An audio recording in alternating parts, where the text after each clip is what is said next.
I've been feeling frustrated because as a religious historian, I've become acutely aware of the centrality of compassion in all the major world faiths. Every single one of them has evolved their own version of what's been called the Golden Rule. Sometimes it comes in a positive version. Always treat all others as you'd like to be treated yourself. And equally important is the negative version. Don't do to others what you would not like them to do to you. Look into your own heart, discover what it is that gives you pain, and then refuse, under any circumstance whatsoever, to inflict that pain on anybody else. And people have emphasized the importance of compassion, not just because it sounds good, but because it works.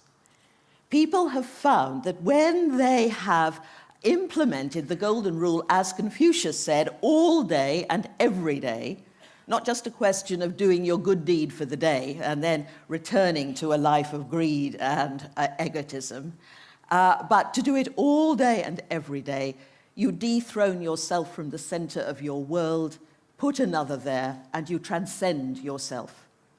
And it brings you into the presence of what's been called God, Nirvana, Brahman, Tao, something that goes beyond what we know in our ego-bound existence. But you'd never know it a lot of the time, that this was so central to the religious life. Because with a few wonderful exceptions, very often when religious people come together, religious leaders come together, they're arguing about abstruse doctrines or uttering counsel of hatred or inveighing against homosexuality or something of that sort. Often people don't really want to be compassionate. I sometimes see, when I'm speaking to a congregation of religious people, a sort of mutinous expression crossing their faces, because people often want to be right instead. And that, of course, defeats the object of the exercise. Now, why was I so grateful to TED? Because they took me very gently from my bookline study and brought me into the 21st century, enabling me to speak to a much, much wider audience than I could have ever conceived, because I feel an urgency about this. If we don't manage to implement the Golden Rule globally, so that we treat all peoples, wherever and whoever they may be, as though they were as important as ourselves, I doubt that we'll have a viable world to hand on to the next generation. The task of our time, one of the great tasks of our time, is to build a global society, as I said, where people can live together in peace. And the religions that should be making a major contribution are instead seen as part of the problem. And of course, it's not just religious people who believe in the Golden Rule. This is the source of all morality, this imaginative act of empathy, putting yourself in the place of another. And so we have a choice, it seems to me. We can either go on bringing out or emphasizing the dogmatic and intolerant aspects of our faith, or we can go back to the rabbis, Rabbi Hillel, the older contemporary of Jesus, who, when asked by a pagan to sum up the whole of Jewish teaching while he stood on one leg, said, "That which is hateful to you, do not do to your neighbor.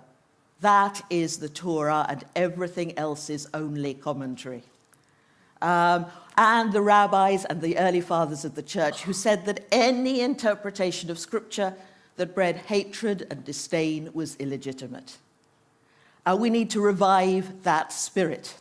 And it's not just going to happen because a spirit of love wafts us down.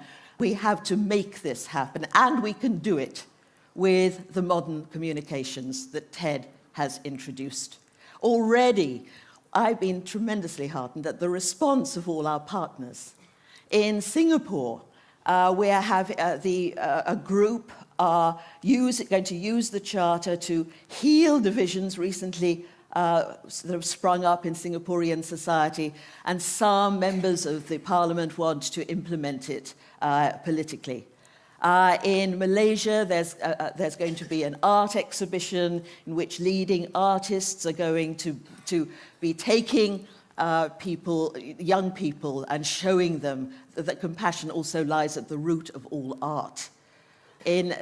Throughout Europe, the Muslim communities are holding events and discussions discussing the centrality of compassion in Islam and in all faiths. But it can't stop there. It can't stop with the launch. Religious teaching, this is where we've gone so wrong, concentrating solely on believing abstruse doctrines. Religious teaching must always lead to action. And I intend to work on this till my dying day. And I want to continue with our partners to do two things: educate and stimulate compassionate thinking. Education, because we've so dropped out of compassion. People often think it simply means feeling sorry for somebody. But of course, you don't understand compassion if you're just going to think about it. You also have to do it. I want them to get the media involved, because the media are crucial in helping to dissolve some of the stereotypical views we have of other people, which are dividing us from one another. Same applies to educators. I'd like youth to get a sense of the dynamism, the dynamic and challenge of a compassionate lifestyle, and also see that it demands acute intelligence, not just a gooey feeling. I'd like to call upon scholars to explore the compassionate theme in their own and in other people's traditions. And perhaps above all, to encourage a sensitivity about uncompassionate speaking, so that because people have this charter, whatever their beliefs or lack of them, they feel empowered to challenge uncompassionate speech, disdainful remarks from their religious leaders, their political leaders, from the captains of industry. Because we can change the world. We have the ability. I would never have thought of putting the Charter online. I was still stuck in the old world of a whole bunch of boffins sitting together in a room and issuing yet another arcane statement. And TED introduced me to a whole new way of thinking and presenting ideas, because that's what is so wonderful about TED. In this room, all this expertise, if we joined it all together, we can change the world. And of course, the problems sometimes seem insuperable. But I'd just like to finish at the end with a reference to a British author, an Oxford author, whom I don't quote very often, C.S. Lewis. But he wrote one thing that stuck in my mind ever since I read it when I was a schoolgirl. It's in his book, The Four Loves. He said that he distinguished between erotic love, when two people gaze spellbound into each other's eyes. And then he compared that to friendship, when two people stand side by side, as it were, shoulder to shoulder, with their eyes fixed on a common goal. We don't have to fall in love with each other, but we can become friends. And I am convinced, I felt it very strongly during our deliberations at Vevey, that when people of all different persuasions come together, working side by side for a common goal, differences meld away, and we learn amity, and we learn to live together and to get to know one another. Thank you very much.